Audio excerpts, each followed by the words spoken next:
Good morning, everyone.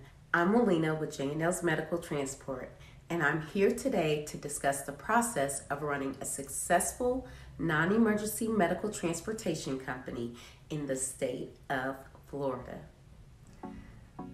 Starting a business of this type is not easy, and the competition is fierce.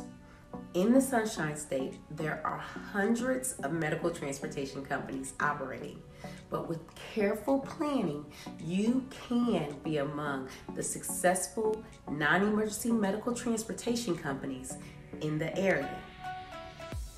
Florida is home to over 22 million people.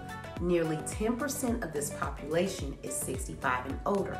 Of course, not everyone over 65 is in need of non-emergency medical transportation, but by these numbers, we can determine the number of individuals who will need these services will increase as the Floridian population continues to grow in age. Before you can be approved with the Florida Commission for the Transportation Disadvantaged, there are business, vehicle, driver, and company requirements that must be met. These regulations also apply if you choose to become a Medicaid transportation provider and work with a broker. I invite you to visit the website for the Agency of Healthcare Administration for more details about becoming a Medicaid provider. The link will be in the description box below. For now, here is a brief list of the requirements needed for a startup NEMT in the Sunshine State. If you are new to entrepreneurship or new to NEMT services, I invite you to go to my Etsy shop, Lena's Cornerstone, and purchase my 7-step guide that will help your chances of starting a successful non-emergency medical transportation business. Once you have your business entity legalized, you can go down to the city or county that you want to do business with and get your business licensed and registered. Please note that in some cities and counties, you may be required to obtain a certificate of necessity, need, or authority prior to being approved. The vehicle purchased for your NEMT company must pass a vehicle inspection and have vehicle maintenance records available. You will need proof of insurance, registration, and photos of the vehicle. Drivers hired to your company will need a driver's file. The file will need to include proof of driver's license, driver's training, and if you have a driver that has a CDL, then he or she will be required to have a DOT physical.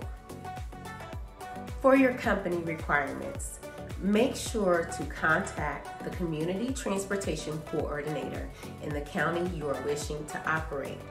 Your company must comply with all local regulations and have documented policies and procedures. Florida requires the company to provide a standardized rate sheet and a directory of personnel. And in some cases, you may be required to have more than one employee for some services. It is important to know that the state also requests an annual operating report to be submitted. If you are a startup company, you can use your business plan. I have an editable template in my Etsy store, Lena's Cornerstone. If you have not started your business plan, I would suggest you get started. Finally, my Floridian friends, make sure you check out Chapter 14-90 of the Florida Administrative Code. Taking the time to understand this code will give you a better understanding of what the state is looking for in all of the above areas.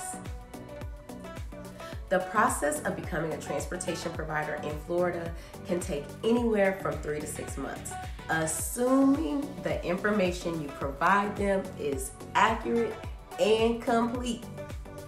But once you get started, you are on your way to success. The following brokers operate within the state: Access to Care, MTM, and Motive Care. I will leave their websites in the description box. I hope this information helps you to get started in your journey in the transportation industry.